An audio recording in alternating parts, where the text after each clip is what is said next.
We all understand that with investing comes risk.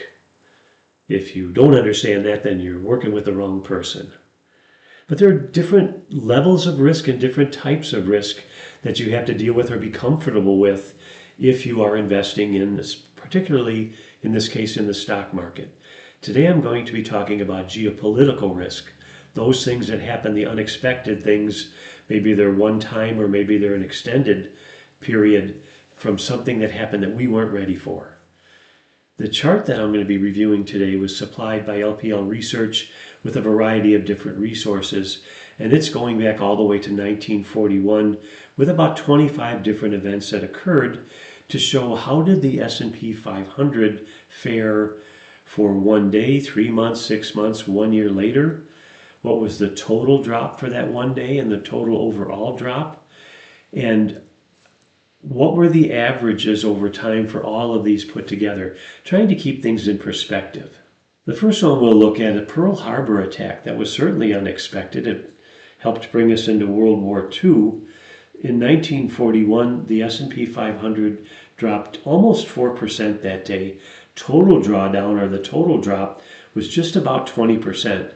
If you were to look 6 months later, we were still down 3.6%, but a year later, the S&P 500 was up 11.4. Coming to something that was maybe more relevant to most of us, the September 11th, 2001 attacks. That was very unexpected again on our soil. There was a 1 day drop of just under 5%, total drawdown 11.6. But what most people don't remember is that we were actually back up in positive territory for the S&P 500 3 months later. Now that 1 year number looks negative, and it was. We were 11.2% in the whole year later, but that's because there are a lot of other things happening at that time, not just those attacks, and a lot of people forget about that. In one of the more recent events that happened, the war between Israel and Hamas, you saw very little bit of a drop down. In fact, there was that same day when markets were actually still positive, we never did see a 3, 6, or 12-month negative number for that.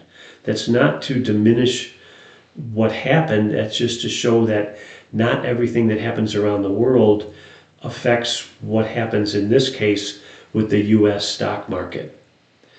If you were to look at the average for all of these together, and a couple of the events on this chart, we don't have a 12-month or even a 3-month yet, but on average, 68% of the time, a year later, the markets were up. If you were to look at the average drawdown, the markets were down in 1 day, an average of 1.1%. The total drawdown, on average, for all of these things was about 4.5%. So what's the takeaway on this? Well, it's not to disregard when things happen around the world or in the U.S. It's to take a look and see what happened, why it happened, what's going to be affected. Again, this is purely economical, purely about your money. And then from there, you can make decisions based on how comfortable you are with digesting that news. Is it causing you to react in a way that might negatively affect your portfolio? If so, you probably need to reassess where you're at. You may want to be in a more comfortable place, maybe not make more money potentially, but feel better about where your money is so that you don't move into the wrong place at the wrong time.